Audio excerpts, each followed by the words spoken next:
बिस्मिल्लाहिर्रहमानिर्रहीम। आज हमारा लेक्चर नंबर 2 है इंग्लिश का, जो कि पार्ट्स ऑफ स्पीच के बारे में है। पार्ट्स ऑफ स्पीच को समझने के लिए हमें यह समझना ज़रूरी है कि इंग्लिश लैंग्वेज जो है उसके अंदर जो डिफरेंट अल्फाज यूज़ होते हैं और वो अल्फाज मिलके एक फ़िक्रा बनाते हैं। जो लफ्ज़ इस्तेमाल होते हैं उनको हम बोलते हैं वर्ड्स, और जब वो वर्ड्स मिलके एक जुमला बना दें उसको हम सेंटेंस बोलते हैं। ये देखिएगा, when we speak we write words. जब भी हम इंग्लिश लिखने की ट्राई करते हैं, बोलने की ट्राई करते हैं, तो कुछ हम अल्फाज बोलते हैं। A group of words that makes complete sense is called a sentence. और उन वर्ड्स को अगर हम इकट्ठा लिख दें और ऐसा एक बन जाए फिक्रा जो कंप्लीट सेंस देता हो, तो उसको बोलते हैं सेंटेंस। अब होता क्या है, हम आमतौर पे जो इंग्लिश लिखते हैं उसमें हम ग्रुप ऑफ वर्ड्स को इकट्ठा करके तो लिखते हैं, बट वो एक सेंस नहीं दे रहा होता। हमें पता नहीं होता कि जो वर्ड्स को हमने इकट्ठा करके लिख दिया है, ये क्या इसका सिंटैक्स, इसका सेंटेंस स्ट्रक्चर क्या इसका ठीक है। यही वजह है कि एग्जामिनर जो है वो हमारे नंबर काट लेता है। या जब हमारे सामने आता है कि सेंटेंस नीचे दिए होते हैं, करेक्ट सेंटेंस को आपने टिक करना होता है, तो हमें पता नहीं लगता कि इनमें से करेक्ट टेंस कौन सा है। किसी में कहीं पे प्रेपोजिशन की गलती होती है, किसी में जो है वो वर्ब एग्रीमेंट का जो है वो गलत दिया होता है, किसी में जो है कंडीशंस गलत लगी होती हैं, कुछ ना कुछ होता है और बीच में से एक जो है सेंटेंस ठीक होता है। अब हमें इसी चीज की बेसिकली प्रैक्टिस होनी चाहिए। फॉर एग्जाम्पल कंप्लीट सेंटेंस क्या होगा? Ahmad sat on a wall yesterday. Ahmad जो है वो गुजरे हुए दिन में वॉल के ऊपर बैठा। ये सेंटेंस एक कंप्लीट सेंस दे रहा है। सेकंड देखिए, he is running on the road. वो रोड के ऊपर भाग रहा है। अब इसमें देखें डिफरेंट जो हैं वो वर्ड्स यूज हुए हैं। ही जो है वो एक अलहदा वर्ड है जिसको हम प्रोनाउन बोलते हैं। इस जो है वो हेल्पिंग वर्ब है। रनिंग जो है वो वर्ब है। ऑन जो है वो प्रेपोजिशन है। दी जो है वो आर्टिकल है। और रोड जो है वो नाउन है। ठीक है। इस तरह हमें पता होना चाहिए कि सेंटेंस में जो डिफरेंट चीजें इस्तेमाल हुई हैं, डिफरेंट वर्ड्स यूज हुए हैं, वो किस किस कैटेगरी से ताल्लुक रखते हैं।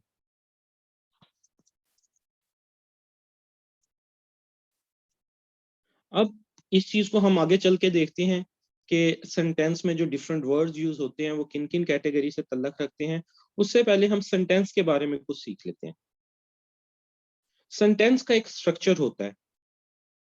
सेंटेंस हमेशा दो हिस्सों पे मुश्तमिल होगा। अगर उसमें दो चीजें नहीं होंगी तो वो कंप्लीट नहीं हो सकता। अब तक हम तीन चीजें पढ़ते आए थे एफएससी मैट्रिक तक, सब्जेक्ट वर्ब और ऑब्जेक्ट। हम ऐसे ही पढ़ते थे, सब्जेक्ट वर्ब ऑब्जेक्ट। आप ये समझ लें कि जो न्यू इंग्लिश है वो कहती है कि सब्जेक्ट होता है और दूसरा हिस्सा प्रेडिकेट होता है। प्रेडिकेट को आप ऐसे भी कह सकते हैं verb plus object, but it is not necessarily.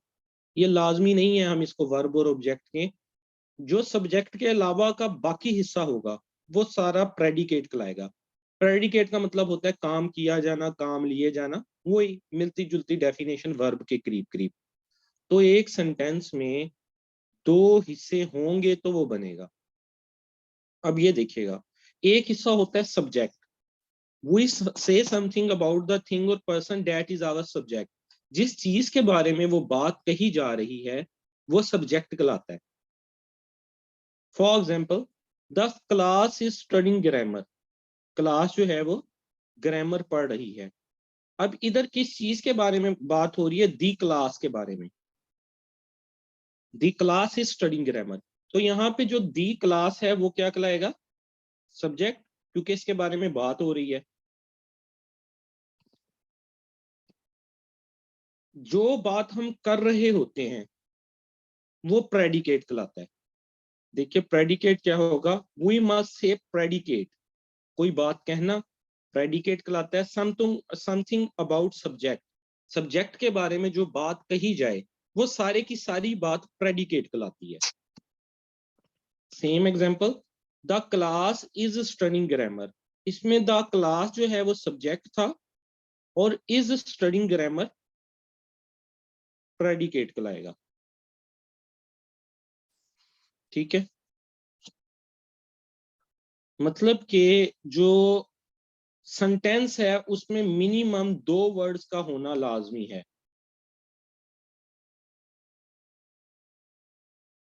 एक वर्ड उसमें से सब्जेक्ट होगा और एक वर्ड उसमें से प्रेडिकेट होगा। बट समटाइम हम देखते हैं कि कुछ सेंटेंसेस जस्ट एक वर्ड पे भी मुश्तमिल होते हैं। फॉर एग्जाम्पल, कम,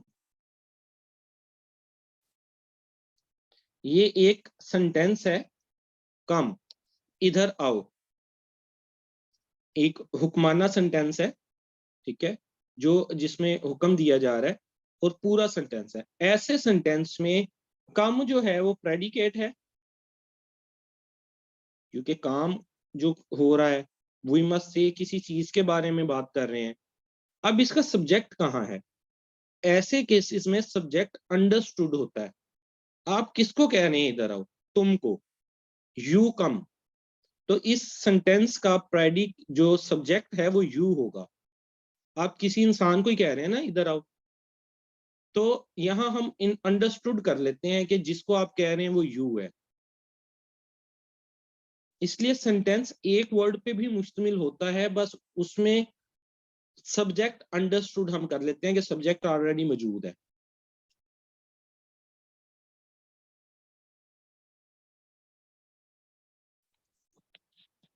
अब नीचे वाला कुछ सेंटेंसेस हैं, इसके अंदर आपने मुझे सब्जेक्ट और प्रेडिकेट बताना है। पहला देखिएगा sentence, he has a good memory. इसमें मुझे बताइए he has a good memory में सब्जेक्ट क्या है?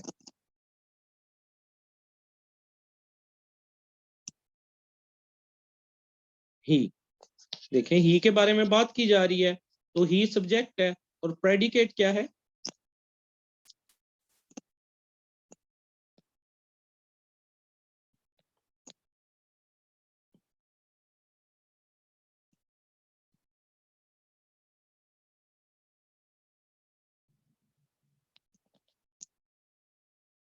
He has a good memory, has a good memory predicate है,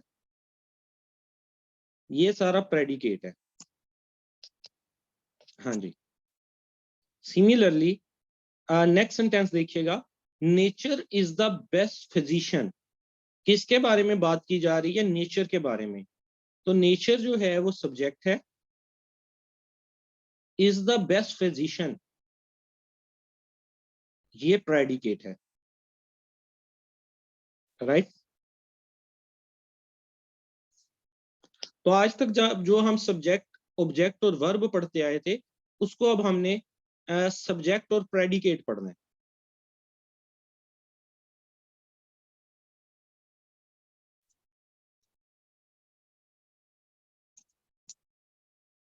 इसके बाद हम सेंटेंसेस की कुछ टाइप्स देख लेते हैं। सेंटेंसेस जो हैं वो 4 टाइप के होते हैं और इसमें पहली टाइप होती है स्टेटमेंट या डिक्लेरेटिव सेंटेंसेस।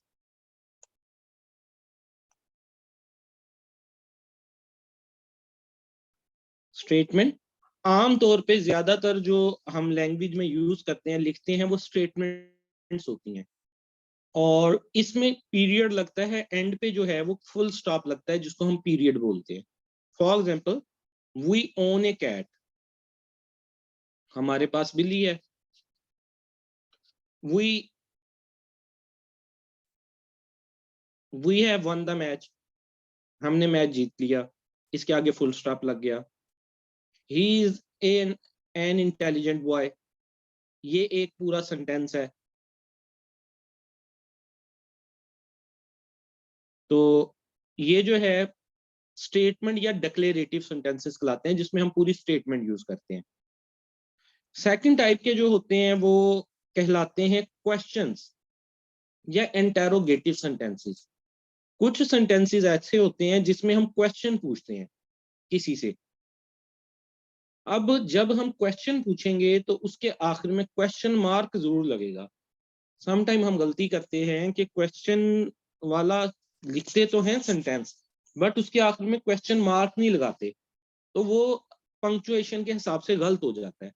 पंक्चुएशन भी जो है, जो ये डिफरेंट मार्क्स होते हैं, पंक्चुएशन मार्क्स, एपोस्ट्रॉफी होगी, फुल स्टॉप हो गया, क्वेश्चन मार्क हो गया, ये सेंटेंस की जो है वो एक्सप्रेशन को जाहिर करते हैं, हमें बताते हैं कि किस टाइप का सेंटेंस है। तो इंटेरोगेटिव वो सेंटेंस होते हैं जिनमें क्वेश्चन पूछा जाता है। For example, where is the cat, बिल्ली कहाँ पे है। Where are you, when will you come. ठीक है, ऐसे सेंटेंसेस जो हैं वो इंटेरोगेटिव सेंटेंसेस कहलाते हैं।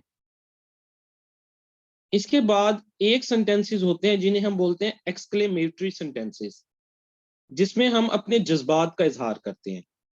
Make statements with emotion, emotion good भी हो सकता है, बैड भी हो सकता है, सैड भी हो सकता है। And with exclamation mark, exclamation mark इसमें लगना लाजमी है। ठीक है, एक्सक्लेमेशन मार्क किस तरह से होता है, एक जो है वो स्टिक सी बना के उसके नीचे डॉट, जिसको हम गुल्ली डंडा बोला करते थे। तो एक्सक्लेमेटरी सेंटेंसेस में हमने कोई अपने जज्बात का इजहार करना है। For example, the cat is cute, हमने एक इजहार किया कि कैट क्यूट है। यू आर सो ब्यूटीफुल, एक हमने इजहार किया। या hurrah, we won the match, खुशी का इजहार किया कि जो है वो हम मैच जीत गए हैं। अलास, ही इज डेड, अफसोस कि वो जिंदा नहीं है। तो इस तरह के सेंटेंसेस जिसमें हम अपने जज्बात का इजहार करें, पॉजिटिव, नेगेटिव, खुशी के, गमी के, और उसके आखिर में हम एक्सक्लेमेशन मार्क लगाएं, एक्सक्लेमेटरी सेंटेंसेस कहलाते हैं। और फोर्थ टाइप आ जाती है कमांड्स की, एम्पीरेटिव सेंटेंसेस, जिसमें हम किसी को कोई हुक्म जारी करते हैं या किसी से कोई रिक्वेस्ट करते हैं। ऐसे सेंटेंसेस को इंपेरेटिव सेंटेंसेस कहते हैं। देखें, गिव कमांड्स या make request and with periods और exclamation mark. For example, feed the cat, बिल्ली को खाना डालो। कम हियर, इधर आओ। सिट डाउन, बैठ जाओ। Please make a coffee for me. ठीक है, ये ऐसे जिसमें हम रिक्वेस्ट करें या किसी को कोई कमांड दें, हुक्म दें, ऐसे सेंटेंसेस एम्पीरेटिव सेंटेंसेस कहलाते हैं। तो यहाँ पे हमने जो है वो सेंटेंसेस की डिफरेंट टाइप्स को देख लिया कि सेंटेंस जो है वो डिफरेंट टाइप्स के होते हैं, जिसमें डिक्लेरेटिव, इंटेरोगेटिव, एक्सक्लेमेटरी और इंपेरेटिव सेंटेंसेस आ जाते हैं। डिक्लेरेटिव वो होते हैं जिसमें हम स्टेटमेंट देते हैं, जैसे जो ज्यादातर आमतौर पे यूज होते हैं वो स्टेटमेंट वाले सेंटेंस होते हैं। इंटेरोगेटिव, जिसमें क्वेश्चन पूछा जाता है। एक्सक्लेमेटरी, जिसमें इमोशंस का इजहार किया जाता है। इंपेरेटिव, जिसमें कोई हुक्म दिया जाता है या रिक्वेस्ट की जाती है।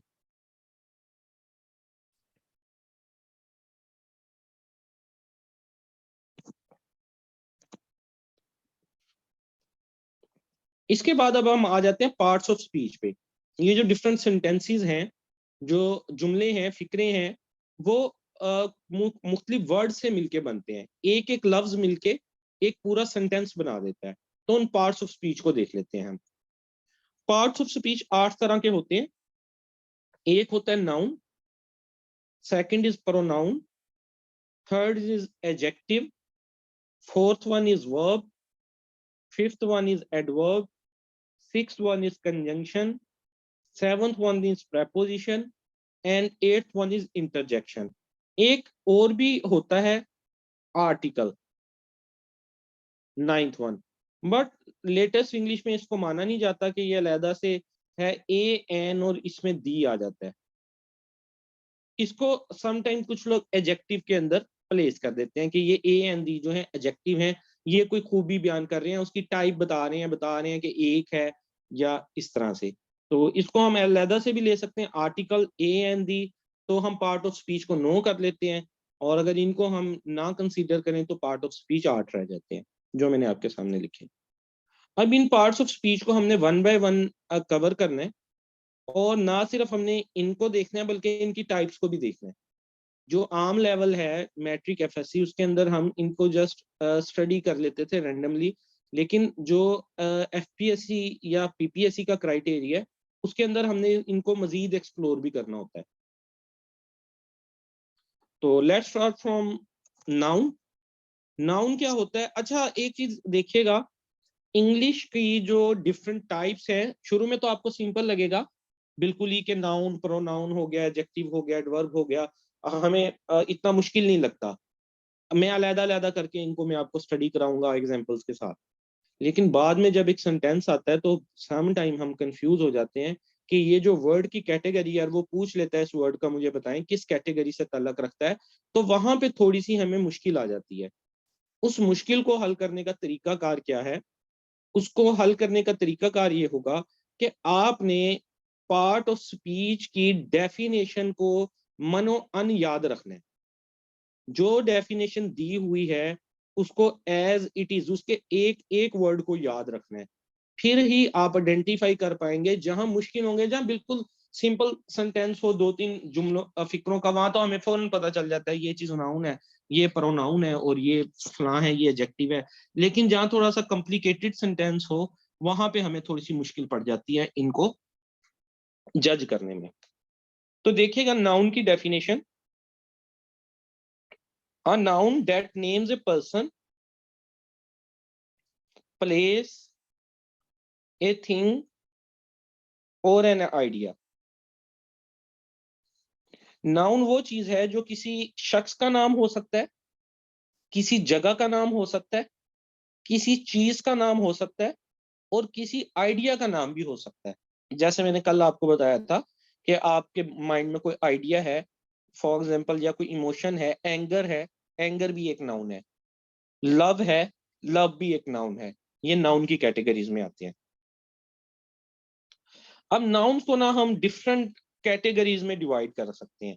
इनको स्टडी करने के लिए हम इनकी जो है वो डिफरेंट कैटेगरीज बना लेते हैं। हम इनको ऐसे भी पढ़ सकते हैं, प्रॉपर नाउन या कॉमन नाउन। जो खास चीजों के नाम होंगे वो प्रॉपर नाउन में आ जाएंगे, जो आम चीजों के नाम होंगे वो कॉमन नाउन में आ जाएंगे। हम इनको ऐसे भी पढ़ सकते हैं, जो नाउन हम काउंट कर सकते हैं, जो चीजें हम, वो काउंटेबल नाउन में आ जाएंगी। जिन चीजों को हम काउंट नहीं कर सकते, फॉर एग्जाम्पल एंगर, एंगर को काउंट नहीं किया जा सकता, वो अनकाउंटेबल में आ जाएंगी। हम इनको डिफरेंट कैटेगरी वाइज पढ़ सकते हैं। वैसे टोटल जो कैटेगरीज हैं वो 10 कैटेगरी होती है नाउन की। पहले हम नाउन को समझ लेते हैं, फिर हम कैटेगरीज पढ़ते हैं। आमतौर पे जो हम पढ़ते हैं, एक प्रॉपर नाउन और कॉमन नाउन होता है। प्रॉपर नाउन जो है किसी पार्टिकुलर पर्सन, प्लेस, थिंग या आइडिया का नाम होगा। और प्रॉपर नाउन लिखते हुए इंग्लिश में भी आपने अपनी राइटिंग में उसका जो फर्स्ट लेटर है उसको कैपिटल रखना होता है, बड़े लिखना होता है। बाबर है तो बाबर को आप ऐसे नहीं लिख सकते बाबर, बाबर को आपका बी उसका बड़ा लिखना होगा, वरना आपका ये जो है रॉन्ग हो जाएगा, सेंटेंस जो है उसमें गलती आ जाएगी। तो जो किसी खास चीज का नाम होता है, for example United States, Babur, Faisalabad, Faisalabad एक सिटी का नाम है और प्रॉपर हमें पता है किस सिटी का नाम है, तो ये पार्टिकुलर नेम है, इनको हम प्रॉपर नाउन बोलते हैं। लेकिन अगर पार्टिकुलर नाम ना हो, जस्ट हम जर्नल के, फॉर एग्जाम्पल सिटी, हम एक वर्ड यूज करते हैं सिटी। ये देखें, सिटी का जो लफ्ज है, कोई भी सिटी हो सकती है, ये एक कॉमन नाउन है। लेकिन अगर हम सिटी को स्पेसिफिक कर देते, लाहौर, फैसलाबाद, ठीक है, मुल्तान, तो ये प्रॉपर नाउन बन जाते। लेकिन हमने इन्हें स्पेसिफाई अगर नहीं किया और जस्ट वर्ड सिटी यूज किया है, तो ये कॉमन नाउन बन जाएगा। बॉय या गर्ल, ये भी देखें कॉमन नाउन है। अगर तो आप नाम ले लेंगे, बाबर, ठीक है, उजमा, आसिम, ये नाम जो है किसी खास लोगों के नाम होंगे, प्रॉपर नाउन होंगे। लेकिन हम जस्ट कहेंगे the boy is sitting on the chair, तो बॉय जो है वो कॉमन नाउन बन जाएगा। यहां देखिए, the bakery, first example, the bakery has fresh baked goods. ये बेकरी है जिसमें फ्रेश बेक्ड गुड्स हैं। तो बेकरी जो है वो एक कॉमन नाउन है। और अगर हम यहाँ पे बेकरी में स्पेसिफाई कर देते द गोरमे बेकरी, तो फिर वो प्रॉपर नाउन बन जाता। नेक्स्ट एग्जांपल देखिए, Elizabeth is a good golfer. यहाँ जो एलिजाबेथ का वर्ड है वो एक प्रॉपर नाउन है, किसी खास का नाम लिया गया। नेक्स्ट देखिए, the dog was lonely for me. तो यहाँ पे जो डॉग का वर्ड है वो कॉमन नाउन के तौर पे यूज हुआ है। Love is a beautiful thing. यहाँ पे जो लव है ये एक आइडिया है, ये एक इमोशन है, ये एज ए नाउन के तौर पे यूज हुआ है।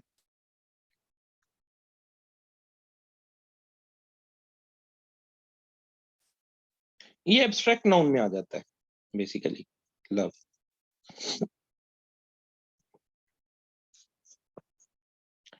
अब मुझे बताइएगा कि मैंने यहाँ पे एक सेंटेंस लिखा है, Rashid loves to play Tekken 3, और इसके अंदर आपने मुझे बताना है कि नाउन कौन सा है, लव्स, प्ले, राशिद, या मोर देन वन नाउन इसमें यूज हुआ है।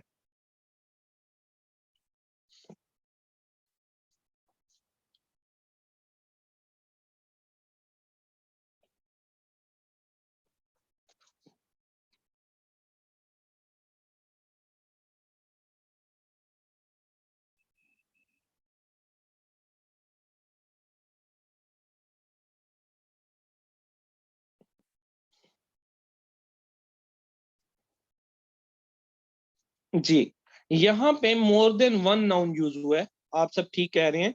राशिद भी एक नाउन है, टेकन 3 भी एक नाउन है। राशिद जो है वो एक प्रॉपर नाउन है, लव्स जो है वो वर्ब है, काम किया गया। टू जो है वो एक प्रेपोजिशन है, प्ले जो है वो भी एक वर्ब है, और टेकन 3 जो है वो एक प्रॉपर नाउन है, किसी खास गेम का नाम है कि राशिद जो है वो टेकन 3 खेलना पसंद करता है। तो यहाँ पे बाकियों को छोड़ के हमें फिलहाल ये पता होना चाहिए कि इस सेंटेंस में दो नाउन यूज हुए हैं।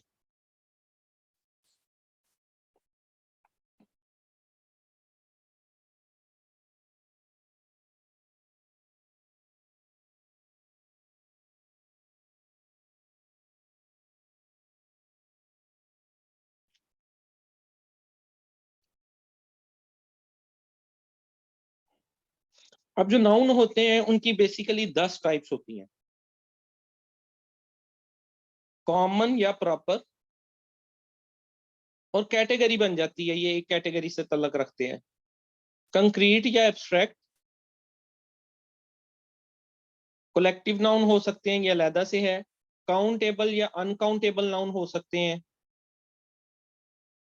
कंपाउंड नाउन हो सकते हैं, जेरेंड्स हो सकते हैं, और पोजेसिव नाउन हो सकते हैं।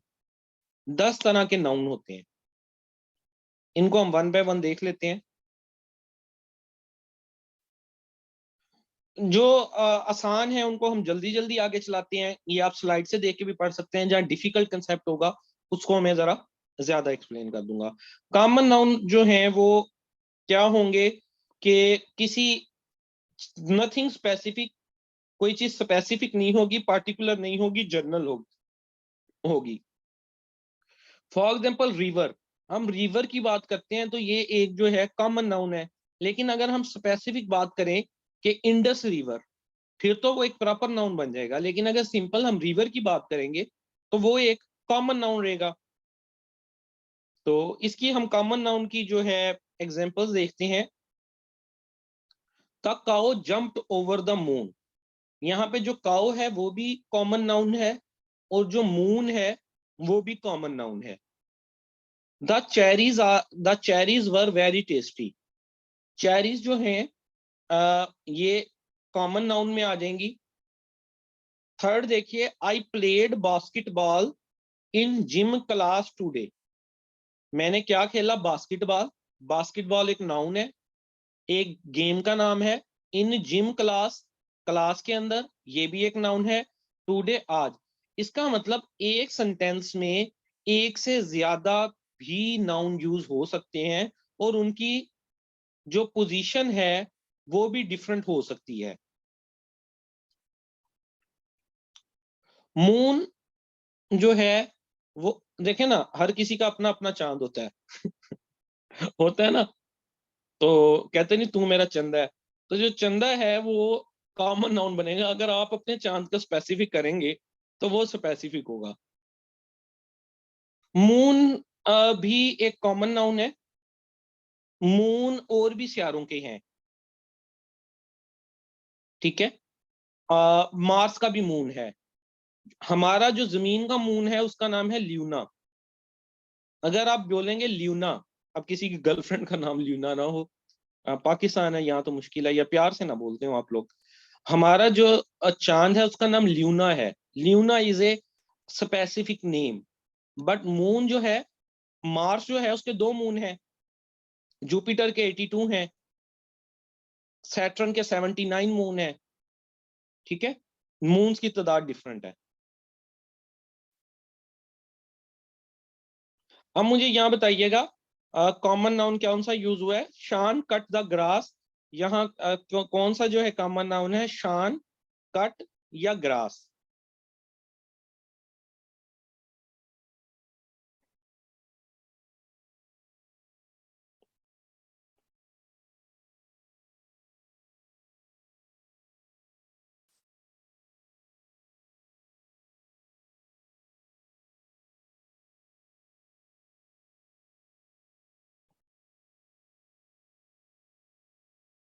जी आप सारे ठीक कह रहे हैं। जो यहाँ पे ग्रास है सिर्फ वो कॉमन नाउन है, और रिजवान और निशात जो हैं वो दोनों शान को जो है वो गलत कह रहे हैं। शान जो है वो प्रॉपर नाउन है।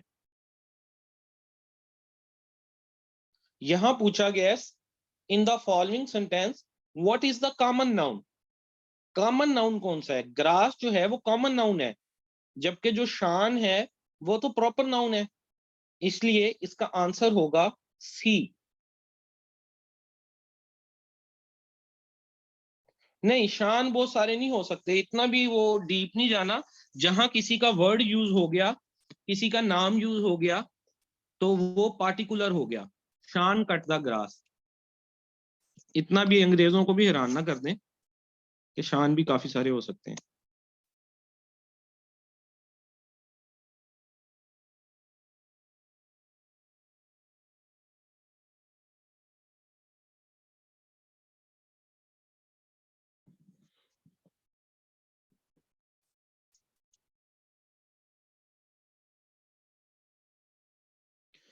सेकंड आ जाते हैं हम प्रॉपर नाउन पे। प्रॉपर नाउन जो है वो किसी खास चीज का नाम, particular person, particular animal, particular place, particular idea, और इसको हमने जो है हमेशा कैपिटल लेटर से स्टार्ट करना है।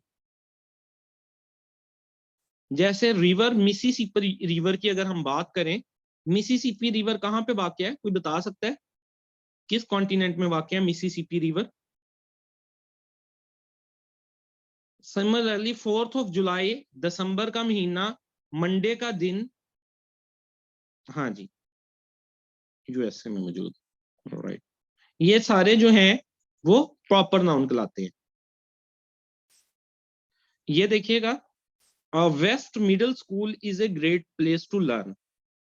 अगर हम कहते हैं school is a great place to learn, तो स्कूल एक कॉमन नाउन होता, लेकिन हमने एक स्कूल का नाम स्पेसिफिक कर लिया, ठीक है, West Middle School, Beacon House School. जब हमने नाम मेंशन कर दिया तो वो पार्टिकुलर हो गया। Second, shopping at the great transfer mall can be hectic during the holidays. यहाँ पे एक मॉल का नाम लिया गया जिसका नाम है ग्रैंड ट्रेवर्स मॉल। तो ये भी स्पेसिफिक हो गया।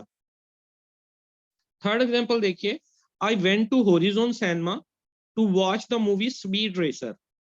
अब ये सिनेमा का नाम स्पेसिफिक हो गया हॉरिजॉन, और मूवी का नाम भी स्पेसिफिक हो गया स्पीड रेसर, तो ये प्रॉपर नाउन बन गया। अगर ये ऐसे होता I went to cinema to watch the movie, तो I went to cinema, cinema भी जो है वो कॉमन नाउन हो जाता।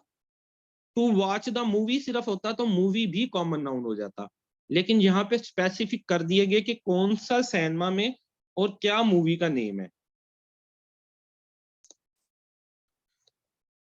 अब यहाँ एग्जाम्पल में मुझे बताइएगा, he walked across the Mackinac Bridge, यहाँ पे जो है वो प्रॉपर नाउन कौन सा यूज हुआ है, ही, मैकिना या वॉकड?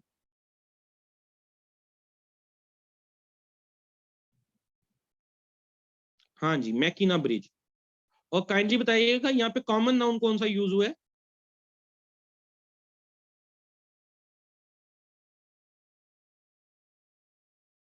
वेरी गुड, ही। और एक ने कह दिया वॉक। वेरी गुड, सारे ही गलत हैं। ही प्रोनाउन है, वॉक्ड जो है वो वर्ब है।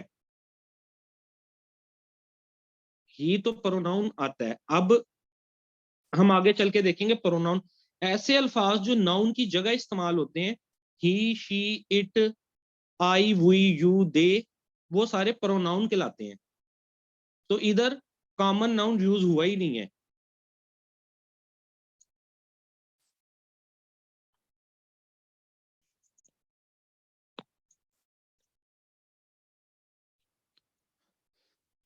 थर्ड टाइप देखिएगा नाउन की, concrete noun. Concrete noun, or concrete noun names a person, animal, place or thing that you can actually see, touch, taste, hear और smell। ऐसी चीजें जिनको हम अपनी सेंसेस से जज कर सकते हैं। सेंसेस कितनी होती हैं टोटल? जैसा कि सी, टच, टेस्ट, हेयर या स्मेल। तो ऐसे जो चीजें हैं जिनको हम अपनी सेंसेस से मालूम कर सकते हैं, वो कंक्रीट नाउन्स कहलाते हैं। हाँ जी, 5 सेंसेस होती हैं और छठी एक कहा जाता है सिक्स सेंस, वो किसी किसी में होती है।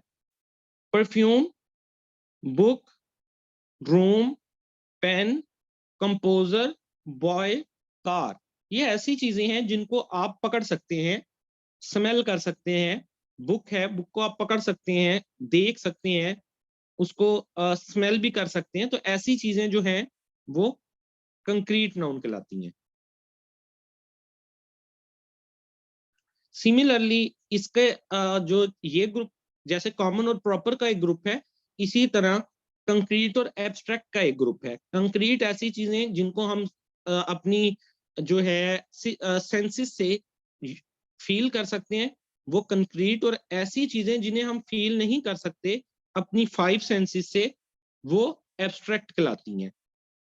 फॉर एग्जाम्पल, प्रीटीनेस, प्लेयर, ऑनाइंस, skill, nature, communication, love, velocity, education, ये एक ऐसी चीजें हैं, कुछ जो एग्जांपल्स आपके सामने दी हैं, कि इनको हम सोच सकते हैं, हम इनको जो है वो प्रॉपरली अपनी पांचों सेंसेस के जरिए मैयर नहीं कर सकते।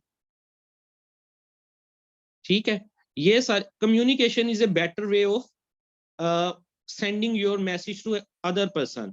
अब जो कम्युनिकेशन है वो एक नाउन है, कम्युनिकेशन एक नाउन है, लेकिन हम कम्युनिकेशन को छू नहीं सकते, देख नहीं सकते। तो ये एक जो है हमारे माइंड का, ये तो आप फिर अपने जाति जज्बात मेरा ख्याल है बता रही हैं। लव जो है वो फील है और आशिकों को फील होता है। ये जो है बेसिकली कोई ऐसी चीज नहीं है कि जिसको आप छू सकें। लवर को तो छू सकते हैं, वो कंक्रीट नाउन में आ जाएगा, लेकिन जो लव इमोशन है उसको नहीं आप छू सकते, उसको आप मैयर नहीं कर सकते, उसको आप स्मेल नहीं कर सकते। हाँ, अगर आशिकी का लेवल बढ़ जाए फिर सब कुछ हो सकता है।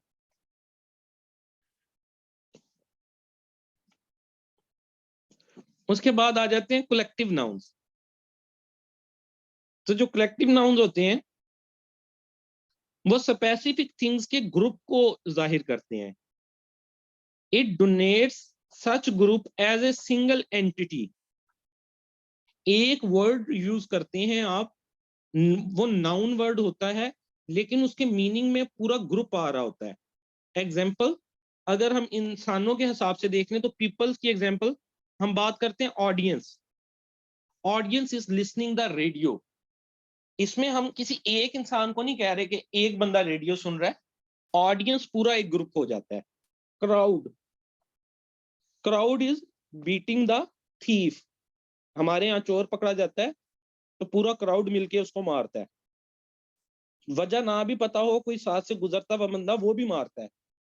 जिसके हाथ भी नहीं होते वो ठुड्डों से मारता है, ठीक है, जिसके पाँव नहीं होते वो कोनियों से मारता है, मगर मारेगा जरूर, चाहे वजह पता ना हो कि जहाँ चल क्या रहा है, क्योंकि हम फ्रस्ट्रेटेड हैं, अपनी फ्रस्ट्रेशन उतारते हैं कि चले इसको तो जो मार के जाए। तो जो क्राउड होता है वो भी एक कलेक्टिव नाउन होता है। सिमिलरली ज्यूरी, ये जो जज होते हैं फैसला करने वाले, पूरा एक जो पैनल बैठता है उसको ज्यूरी बोलते हैं। Similarly family, group, nation, gang, team, ये सारे। एनिमल्स में अगर आप देख लें तो फ्लॉक, कॉलोनी, स्वाम, गैगल, हर्ड, ये डिफरेंट एनिमल्स के ग्रुप के नाम है। इसको आप नेट के ऊपर सर्च कर सकते हैं कि फला एनिमल का ग्रुप किस नाम से जाना जाता है। मर्डर कौन से एनिमल्स का ग्रुप कहलाता है?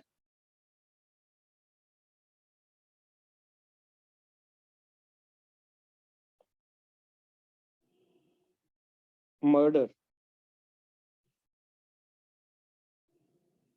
करोज का। वॉवल्स के ग्रुप को पार्लियामेंट बोला जाता है। पार्लियामेंट। इसी तरह आप थिंग्स का भी जो है ग्रुप बना सकते हैं। Bunch, bunch of grapes, bundle of thanks, bouquet, flowers का बुके, इकट्ठे जो है फ्लावर्स इकट्ठे हैं उसको हम बोल देंगे बुके। तो इस तरह से ये कलेक्टिव नाउन हो जाते हैं। फिर कुछ नाउन जो है वो काउंटेबल होते हैं,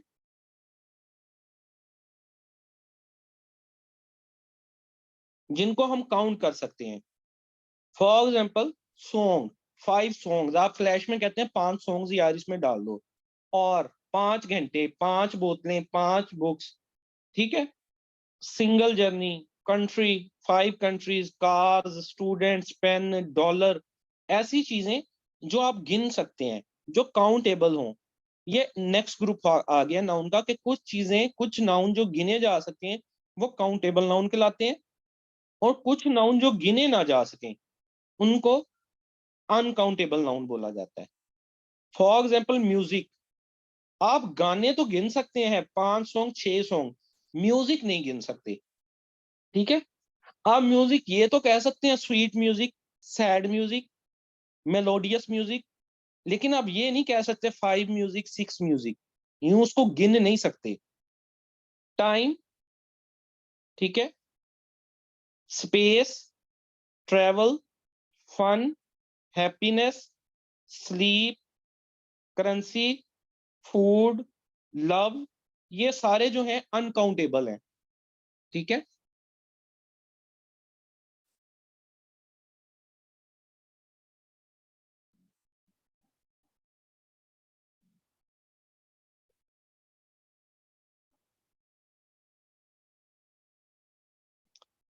उसके बाद आ जाते हैं, नेक्स्ट टाइप आ जाती है कंपाउंड नाउन्स की।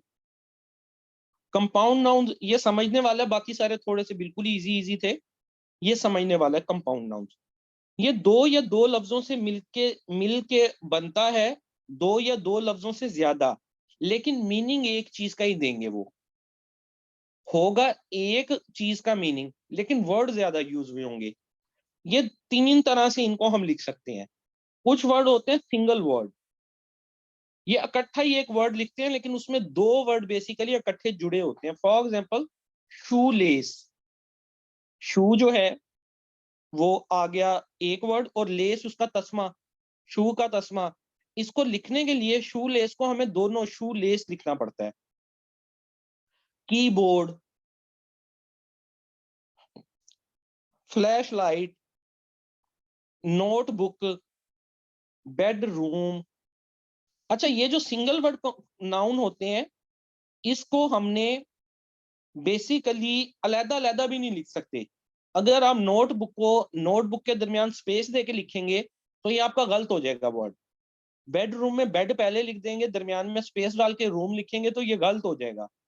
इनको इन कंपाउंड नाउन को लिखने के लिए जरूरी है कि ये जो वर्ड है बेडरूम, ये पूरा एक वर्ड है, बना चाहे दो अल्फाज से है, बेड और रूम से, लेकिन ओवरऑल ये एक ही वर्ड है और एक ही मीनिंग शो करता है बेडरूम का। ठीक है जी। सम टाइम ऐसा होता है कि टू वर्ड्स के ऊपर मुश्तमिल होते हैं और उनको अलग अलग ही लिखना पड़ता है। पुलिस ऑफिसर है तो एक जात, एक चीज, लेकिन हमें दो वर्ड यूज करने पड़ेंगे, पुलिस और ऑफिसर। सीट बेल्ट, और इसको हमें अलग अलग लिखना पड़ेगा, दरमियान में स्पेस देनी पड़ेगी। High school, post office, ice cream. तो ऐसे जो हैं नाउन जो ज्यादा अल्फाज से मिलके बनते हैं उनको हम कंपाउंड नाउन बोलते हैं। सिमिलरली कुछ कंपाउंड नाउन ऐसे होते हैं जिनके दरमियान हाइफन यूज होती है। स्काई स्क्रैपर, ऊंची बिल्डिंग को स्काई स्क्रैपर बोला जाता है। बॉयफ्रेंड, इसमें इसको आपने हाइफन लगा के ही यूज करना है। एडिटर इन चीफ, तीन वर्ड्स है, एडिटर इन चीफ, दो दरमियान में हाइफन यूज हुए हैं लेकिन ओवरऑल ये वर्ड एक ही बंदे की पर्सनैलिटी शो कर रहे हैं। एक्सीडेंट हो जाएगा जी अगर इकट्ठा लिख लिया सीट बेल्ट को, गलत हो जाएगा। इंग्लिश के रू से वो वर्ड नहीं है सीट बेल्ट कोई, अगर आप इकट्ठा लिख लेते हैं। सीट बेल्ट जो है उसको आपको अलग अलग ही लिखना होगा, सीट और फिर बेल्ट। लिखने को तो कुछ भी लिख सकते हैं। अब वो एक बंदा था ना, वो दूसरे से कहता है कि ना क्या यार नमाज वजू के बगैर हो जाता है? आमतौर पे तो पठानों पे लतीफे बने होते हैं, पठान ही कर लेते हैं। कोचा क्या जो है नमाज वजू के बगैर हो जाता है? दूसरा कहता है नहीं यार उसके लिए वजू जरूरी है। कहता है ऐसे ही हम तो अभी पढ़ के आया है। तो लिखने को तो आप लिख सकते हैं, आप पेपर में भी लिख देंगे, आप तो अपनी तरफ से लिखेंगे लेकिन एग्जामिनर उसको गलत कर देगा। जैसे पठान ने नमाज तो पढ़ ली वजू के बगैर, उसने तो अपनी तरफ से पढ़ ली लेकिन वो नहीं हुई। तो यही है कि लिखने को लिख लें आप, पाबंदी नहीं है आप पे किसी किस्म की, लेकिन वो गलत हो जाएगा। तो उसके बाद ग्रेट ग्रैंडफादर। अब ये जो कंपाउंड नाउन है ये तीन टाइप के हैं, जिनमें कुछ होंगे जो सिंगल वर्ड होंगे, दो वर्ड्स को इकट्ठे करके लिखना है आपने। कुछ हैं जिनमें आपको स्पेस देनी है और कुछ ऐसे हैं जिनमें आपको हाइफन लगाना है। अब देखें इंग्लिश लैंग्वेज जो है वो इतनी आसान भी नहीं है, जैसे हम समझ लेते हैं या हम लिख देते हैं पूरे पूरे पैराग्राफ। इनमें एक एक बात का, एक एक चीज का हिसाब किताब और ख्याल रखना पड़ता है। छोटी सी चीज से, छोटे सी पॉइंट से चीज का मतलब, इवन के जो है वो जो होते हैं पंक्चुएशन मार्क्स, उनकी वजह से एक छोटा सा आप डॉट आगे लगा दें पीछे लगा दें, कोमे की जगह चेंज कर दें, बात का मतलब ही चेंज हो जाता है। ठीक है। सिमिलरली आप जो है वो प्रेपोजिशन की एग्जांपल मैंने कल आपको दी थी, छोटे छोटे लफ्ज हैं और दाएं बाएं उनको लगाने से या उनको इन की जगह ऑन या ऐड कर देने से टोटल मतलब ही बात का चेंज हो जाता है। तो इन्हीं चीजों के ऊपर तो कमांड हासिल करनी है कि जो गलतियों का अंदेशा है आपकी सेंटेंसेस में, आपके फिक्रों में, वो खत्म हो जाए आप लोगों का। उसके बाद जी सम सेंटेंसेस आ जाते हैं, कुछ नाउन आ जाते हैं जिनको जेरेंड्स बोलते हैं। अब ये भी समझने वाला है, क्योंकि common noun, proper noun, countable, uncountable जो तो हम बचपन से पढ़ते आ रहे हैं, हो सकता है हमें अब याद ना हो। डेफिनेटली मतलब हम यूनिवर्सिटियों में चले जाते हैं, अलहदा डिग्रियां होती हैं वहाँ, टेंसेस का इन चीजों का ख्याल नहीं रखना होता, बस जो है सेमेस्टर सिस्टम में आखिरी रात बड़ा पेपर दे आए। ठीक है, वहाँ अलहदा सिस्टम होता है, लेकिन ये चीजें हमने पढ़ी हुई हैं, चले एफएससी में, मैट्रिक में। और कुछ इनमें ऐसे कंसेप्ट हैं, कंपाउंड नाउन हो गया, जेरेंड्स हो गया, पोजेसिव नाउन हो गया, जो शायद हमने पढ़े हो लेकिन अब बिल्कुल ही हमारे जो माइंडसेट है उनसे ये चीजें भूल चुकी हैं। तो अब जेरेंट्स देखिएगा, जेरेंट जो है ये वर्ब की तरह के दिखते हैं और इनके आखिर में आई एन जी आता है। फॉर एग्जाम्पल रनिंग,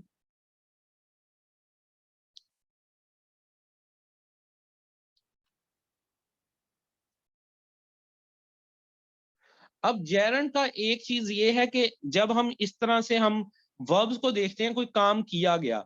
अब रनिंग तो आप अगर एक सेंस में देखें तो ये काम किया गया, ही इज रनिंग, वो भाग रहा है, यहां लगेगा ये वर्ब है और वाकई वर्ब है। लेकिन अगर आप इसको ऐसे यूज करें, running is good for your health, तो यहां क्या हमें ऐसे नहीं लग रहा running is good for your health? Running जो है वो कोई नाउन है, ना कि वर्ब नहीं वो कह रहा। रनिंग इज, ये देखिए, यही फिक्रा अगर यूज हो ऐसे, आई इंजॉय रनिंग, तो ये वर्ब है, काम हो रहा है एक। लेकिन अगर हम इसको लिख लें running is good for your health, तो यहाँ पे जो रनिंग है वो नाउन है, और नाउन की कौन सी टाइप है? जीरेंट।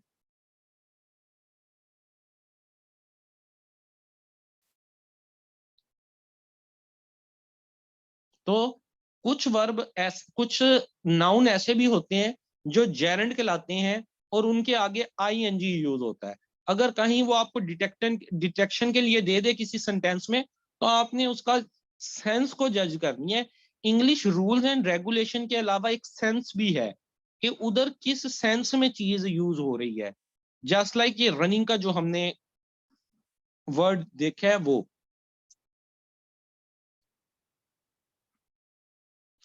नेक्स्ट एक और एग्जांपल देख लें, ही इज स्माइलिंग। यहां पे जो स्माइलिंग है वो बताइएगा वर्ब के तौर पे यूज हो रहा है या नाउन के तौर पे?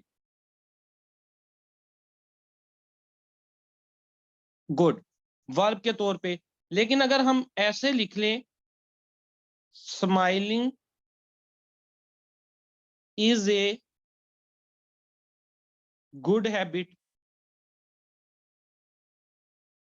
Smiling is a good habit, तो यहां पे जो स्माइलिंग है वो एज ए नाउन यूज हो रहा है, किसी चीज का नाम यूज हो रहा है।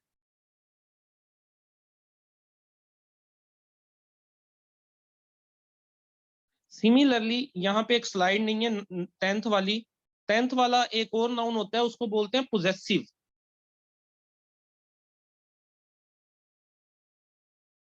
पोजेसिव नाउन, कुछ नाउन जो हैं वो पोजेसिव होते हैं। जैसे कुछ लोग आपके बारे में पोजेसिव होते हैं, या आप कुछ लोगों के बारे में पोजेसिव होते हैं। इस तरह जो कुछ नाउन है वो भी पोजेसिव होते हैं।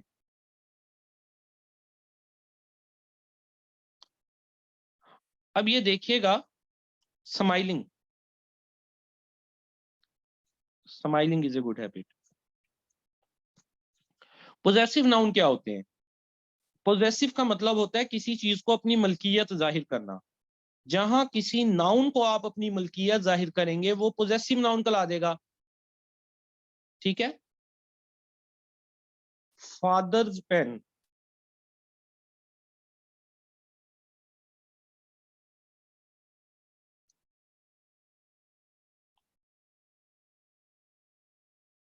असलम्स बुक, असलम की किताब,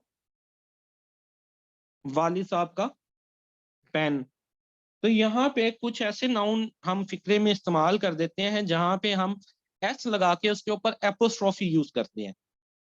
तो ये वो नाउन होते हैं जो मलकियत को जाहिर करते हैं, तो ऐसे नाउन पोजेसिव नाउन कहलाते हैं। ठीक है जी। नाउन के ऊपर कोई किसी किस्म का आप लोगों का क्वेश्चन?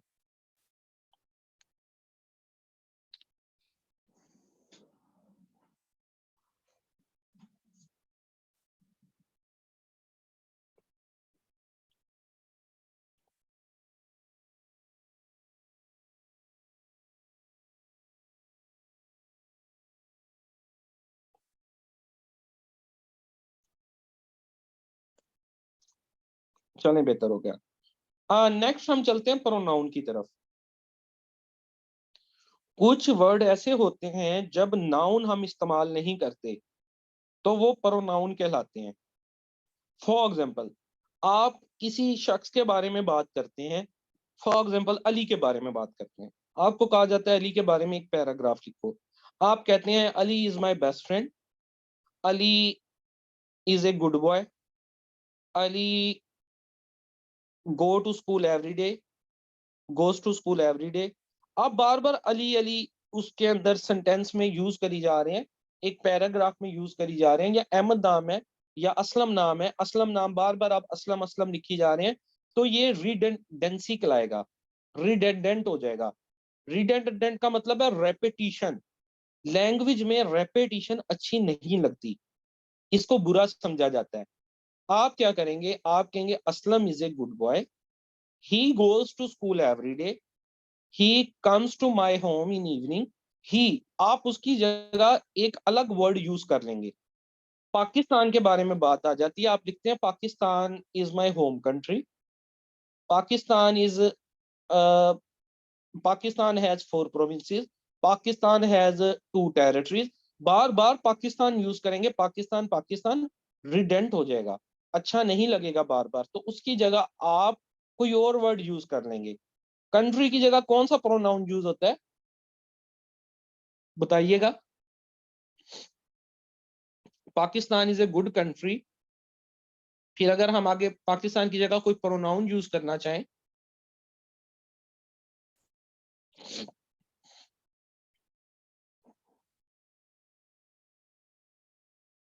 इट भी यूज हो जाता है, लेकिन ज्यादातर जो एडवांस लैंग्वेज लैंग्वेज है उसमें शी का वर्ड यूज करते हैं कंट्रीज के लिए।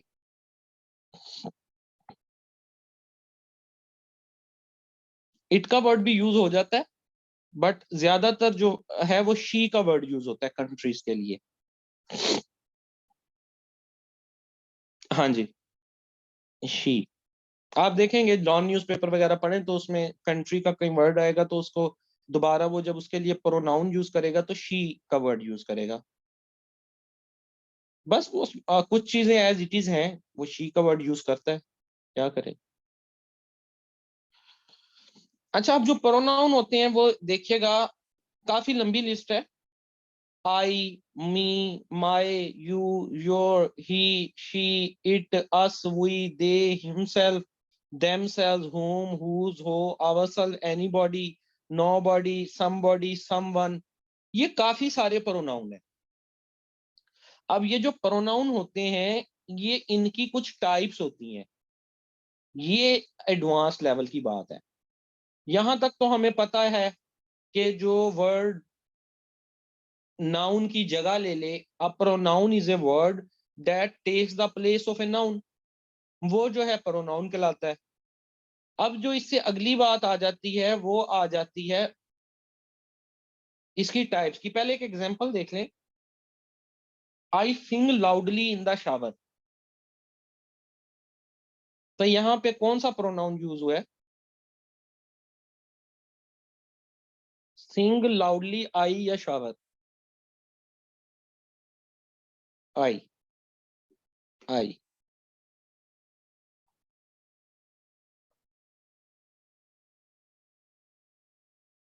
ठीक है। और ये एक फिक्रा, ही लाइक्स टू ईट, इधर कौन सा प्रोनाउन यूज हुआ है, ही।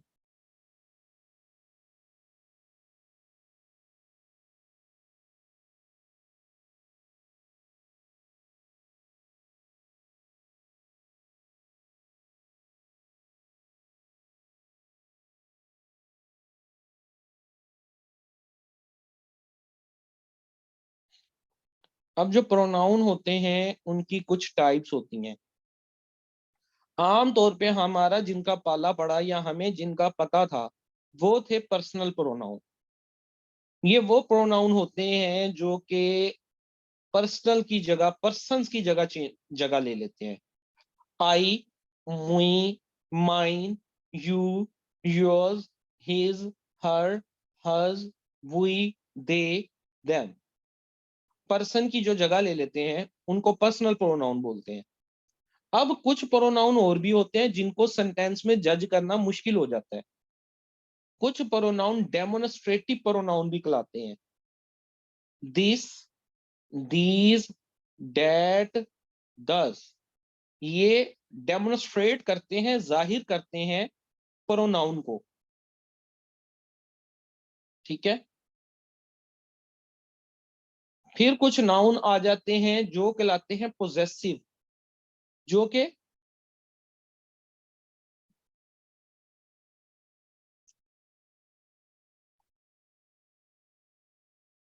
पोजेसिव प्रोनाउन जो है पोजेशन को शो करेंगे, मलकियत को शो करेंगे। My, mine, your, you, yours, ये ऐसे हैं जो कि आपको क्या शो कर रहे हैं, किसी चीज की पोजेशन। तो ऐसे प्रोनाउन जो हैं कहीं पे यूज होंगे तो वो कहलाएंगे पोजेसिव प्रोनाउन। फिर कुछ रिफ्लेक्सिव प्रोनाउन होते हैं जो रिफ्लेक्ट करते हैं। My self, him self, your self, ये रिफ्लेक्ट कर रहे हैं किसी चीज को। सिमिलरली एक प्रोनाउन आ जाते हैं, इनको जस्ट एक दफा देखते जाएं आप, फिर हम एग्जांपल्स के थ्रू इसको करेंगे। ये थोड़ा सा ट्रिकी सा काम है प्रोनाउंस का। रिलेटिव प्रोनाउन, जिसमें आप चीजों को रिलेट करते हैं। दैट, हु, विच, ये रिलेटिव प्रोनाउन कहलाते हैं। This is the man who lives next door to me. ठीक है, यहां पे रिलेट किया है, ये कौन बंदा है, who lives next door to me. तो यहां अगर वो आपसे हु पूछ ले कि ये कौन सी वर्ड कैटेगरी से तल्लक रखता है, तो आपको पता होना चाहिए कि ये रिलेटिव प्रोनाउन है। कुछ प्रोनाउन इंटेरोगेटिव भी होते हैं। What, why, where. अब यहां हमें कैसे जज होगा कि यही लफ्ज व्हाट, व्हाई, वेयर, ये लफ्ज आपके एज ए एडजेक्टिव भी यूज हो सकते हैं, एज ए एडवर्ब भी यूज हो सकते हैं। जो सबसे पहले मैंने आपको स्लाइड पे बात की थी कि जब आपको डेफिनेशन याद होगी, जब एक चीज की डेफिनेशन याद होगी तो आप पहुंच सकते हैं कि ये कौन सी वर्ड कैटेगरी से ताल्लुक रखता है। अब जहां पे वर्ड अगर यूज हो गया और आपने देखना है कि क्या ये नाउन की जगह इस्तेमाल हुआ है, इसकी जगह यहाँ नाउन भी लगा सकते थे हम। अगर तो उस जगह पे नाउन लग सकता हुआ तो इसका मतलब है ये प्रोनाउन की जगह पे वर्ड यूज हुआ है। और इंटेरोगेशन हो रही है, किसी चीज का पूछ रहा है, तो ये टाइप प्रोनाउन की है इंटेरोगेटिव। फिर एक टाइप है इनडेफिनेट, जिसकी कोई हद नहीं। एनीबडी, कोई भी, एनीथिंग, कोई भी चीज, एनीवन, आप में से कोई भी। ठीक है। फॉर एग्जाम्पल, अब मैं कहता हूं class is full of student, anyone of you can tell me the answer of this question. Class यहाँ पे नाउन था, class is full of student, anyone, आप में से कोई भी इसका जवाब दे दे। तो यहाँ जो एनी वन है वो प्रोनाउन क्लास की जगह यूज हो रहा है ना लफ्ज। अब जो नाम की जगह यूज हो रहे थे, असलम की जगह ही यूज हो रहा था, वो तो बड़ा आसान था, वो तो पर्सनल थे ना। लेकिन आगे ये थोड़ी सी इसको आपको इन सब की प्रैक्टिस करना पड़ेगी किसी भी अच्छी बुक से। ये आमतौर पे मैंने ये जितने बनाए हैं, ये मैंने रैन एंड मार्टिन बुक से नोट्स बनाए हैं। कोशिश करें रैन एंड मार्टिन बुक यूज करने, उससे प्रैक्टिस करें, उसमें प्रैक्टिस एक्सरसाइजेस भी मौजूद है। जो इंग्लिश मीडियम स्टूडेंट हैं वो रैन एंड मार्टिन बुक यूज कर लें इंग्लिश को लर्न करने के लिए। जो अगर स्टूडेंट हैं उर्दू मीडियम, गवर्नमेंट स्कूल से पढ़े थे, वो लोग जो हैं वो बुक यूज कर लें आफ्ताब की बीए वाली इंग्लिश, या सादात हसन की exploring the world of English, उसको इस्तेमाल कर सकते हैं। और जो CSS PMS के स्टूडेंट हैं वो बुक यूज कर सकते हैं इंग्लिश के लिए करमदाद चुगताई की, क्योंकि वो सिलेबस के एन मुताबिक है। हमें जरूरत है, हमने तो नंबर लेने हैं ना, हमें तो जरूरत है जो चीज पेपर में आनी है हमने उसी हिसाब से उस चीज को क्रैक करना है। अब बात है नजरिया जरूरत की। आपने नॉवल लिखना है, क्रिएटिव राइटिंग करनी है, तो एक अलहदा तरीके से इंग्लिश को देखेंगे। अगर आपने जी जो है वो ऐसे लिखना है CSS PMS का, उसको अलहदा तरीके से आप देखेंगे।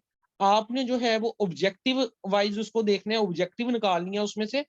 ऑल दो बेसिक्स सेम रहेंगी, बेसिक्स चेंज नहीं होंगी, लेकिन बेसिक्स करने के बाद का क्राइटेरिया फॉर योर प्रैक्टिस वो डिपेंड करेगा कि आपने किस तरफ जाना है। अब जैसे आप लोग हैं, अगर ऑब्जेक्टिव वाइज देखते हैं तो रेन एंड मार्टिन बुक अच्छी है, उसमें एक्सरसाइजेस दी हुई हैं। अब जैसे हमने नाउन और आज प्रोनाउन पढ़ लिए, उसकी एक्सरसाइजेस जाके हल करें। देखने में ये चीजें आसान लगती हैं, लेकिन जब एक्सरसाइजेस में जाएंगे आपको पता लगेगा कि काफी टफ चीजें भी हैं। और जब एक्सरसाइजेस को आप सॉल्व कर लेंगे तो आपकी ग्रिप अच्छी हो जाएगी। कुछ मैं भी आपको सॉल्व करा दूंगा, अभी हम एक एक्सरसाइज भी कर लेते हैं। फिर रेसिप्रोकल प्रोनाउन, रेसिप्रोकल का मतलब होता है opposite, each other, one another, दो वर्ड यूज हो रहे हैं। हाँ जी, मेरे पास सॉफ्ट में भी है और रेन एंड मार्टिन भी सॉफ्ट में है। और इसकी की एक्सरसाइजेज जो हैं, अगर आप बाजार से भी बुक परचेज करते हैं रेन एंड मार्टिन, तो उसकी एक्सरसाइजेज के लिए आपको अलहदा बुक परचेज करनी पड़ती है। ठीक है, उसमें अगर 100 या 150 एक्सरसाइजेज हैं तो वो अलहदा एक बुक है जिसमें की दी हुई है। तो वो दोनों मेरे पास अवेलेबल है, मुझे याद कराइएगा ग्रुप में, मैं वहां पे आपको दोनों बुक्स भेज दूंगा। ठीक है, मेरे पास वो लिंक भी है कि रेन एंड मार्टिन पूरी बुक उस लिंक्स में वीडियोस के थ्रू पूरी एक्सप्लेन भी की हुई है। ठीक है, लेकिन अगर आप वन पेपर MCQ की तैयारी कर रहे हैं तो आपको इतनी डिटेल में जाने की जरूरत नहीं। अगर आप जस्ट किसी ऐसी जगह जाने लगे हैं, फॉर एग्जाम्पल आपका टेस्ट पास हो गया, कोई नेक्स्ट लेवल डिस्क्रिप्टिव पे जा रहे हैं, फिर आपने सिर्फ इंग्लिश पे फोकस करना है, फिर वो आप वीडियोस भी सुन लें, पूरे चैनल की वीडियोस ही वीडियोस हैं उसमें। रेन एंड मॉर्टिन बुक को पहले सफे से लेके आखिरी सफे तक डिफरेंट लेक्चर्स में एक्सप्लेन किया हुआ है। वो तब जरूरत है, वरना अगर अभी वो याद करना शुरू करेंगे, आपका 1.5-2 महीने तो इंग्लिश में ही लग जाएंगे फिर।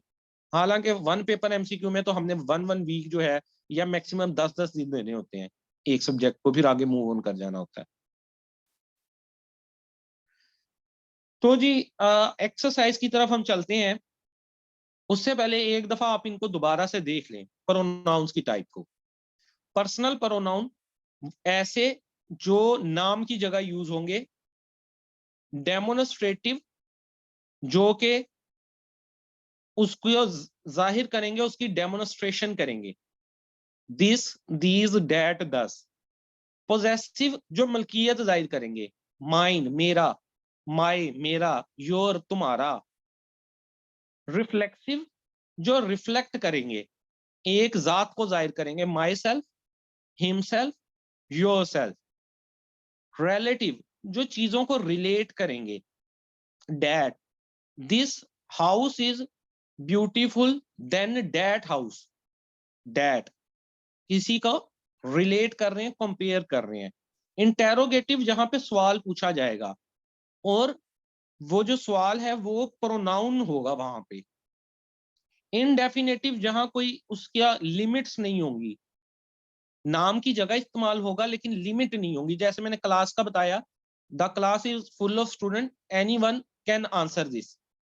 यहाँ पे जो क्लास को एनी वन कह रहा है वो, तो वो इनडेफिनेटिव होगा।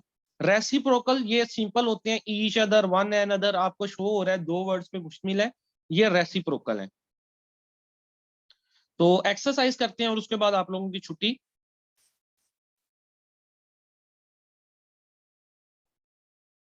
Let's contact one another once we have made some progress. यहां पे one another का वर्ड यूज हुआ है, let's contact one another once we have made some progress। ये जो वर्ड यूज हुआ है contact one another का, इसमें जो one another है, काइंडली मुझे बताइएगा ये कौन सा प्रोनाउन यूज हुआ है। पर्सनल है, रिफ्लेक्सिव है, रेसिप्रोकल है,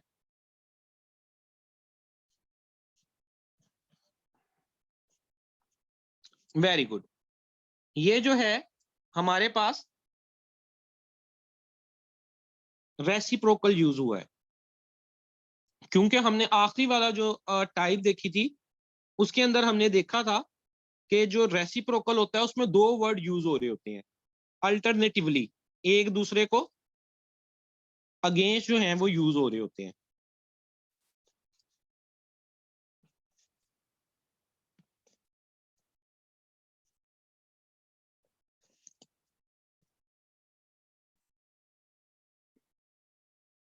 नेक्स्ट एग्जांपल हम देखते हैं,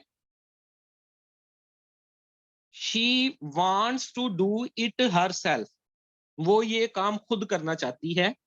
ये पर्सनल है, रिफ्लेक्सिव है, पोजेसिव है, रिलेटिव है, इंडेफिनेटिव है, रेसिप्रोकल है या इंटेरोगेटिव है।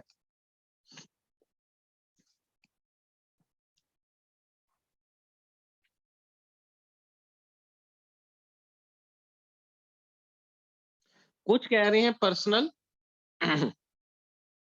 और कुछ कह रहे हैं रिफ्लेक्सिव।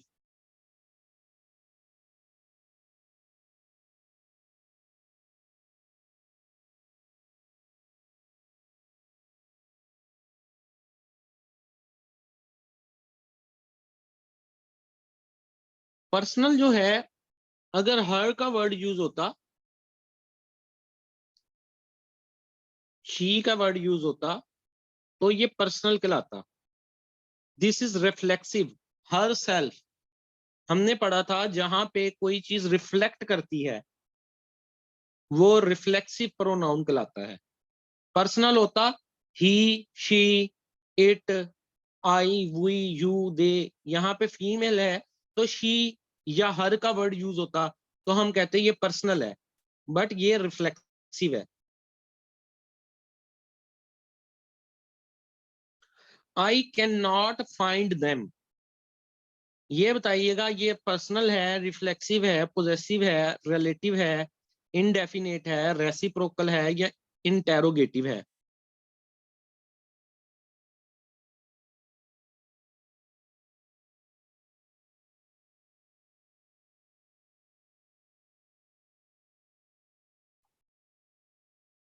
हाँ जी, मोस्टली लोग कह रहे हैं ये पर्सनल है।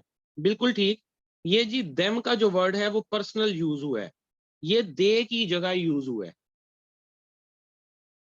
दे की जगह देम का वर्ड यूज हुआ है, ये पर्सनल प्रोनाउन है।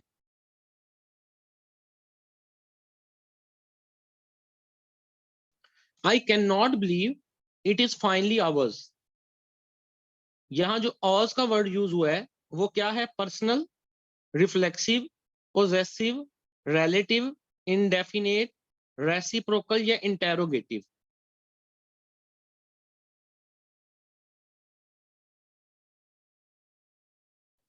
यहाँ पे दो राय सामने आ रही हैं। कुछ लोग कह रहे हैं कि ये पर्सनल है और कुछ लोग कह रहे हैं ये पोजेसिव है। तो देखिए, I can not believe it is finally hours, तो ये जी पोजेसिव है, ये मलकियत शो कर रहा है। I can not believe it is finally hours, ये चीज हमारी हो गई है, तो ये पोजेशन शो कर रहा है, तो ये पोजेसिव प्रोनाउन है। इसी तरह लास्ट एग्जांपल देख लेते हैं प्रोनाउन की। The girl who usually cuts my hair has won the lottery. यहाँ पे जो ये हु का लफ्ज यूज हुआ है, द गर्ल हु, यहाँ पे पर्सनल है, रिफ्लेक्सिव है, पोजेसिव है या रिलेटिव है? वेरी गुड, ये रिलेटिव है जी, ये रिलेट कर रहा है। गुड, आप लोगों की अच्छी पिकिंग पावर है। रिलेटिव है ये रिलेट कर रहा है, the girl who usually cuts my hair. ठीक है, तो ये कुछ जी प्रोनाउन की टाइप्स हैं। प्रोनाउन और नाउन की आप लोग जो हैं वो जो है करें तैयारी अच्छे से, ताकि जो है आपकी इंग्लिश का जो है वो, देखें जो जो सब्जेक्ट आप पढ़ते जाए ना उसकी साथ साथ तैयारी करते जाएं। क्योंकि एक दफा सब्जेक्ट पढ़ लिया, जितनी अभी अच्छे से तैयारी कर ली ना, वो आपकी बेस बन जाएगी। फिर उस बेस को मजबूत करने के लिए, ग्रूमिंग करने के लिए, जब नया टेस्ट आए आप दोबारा उसको रिवाइज कर लें, कुछ आप पास पेपर्स में क्वेश्चन देख लें, तो आपकी वो बेस मजबूत होती जाएगी।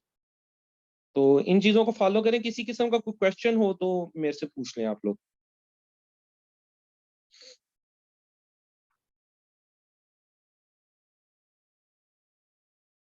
चलें, ठीक हो गया जी। अल्लाह हाफिज।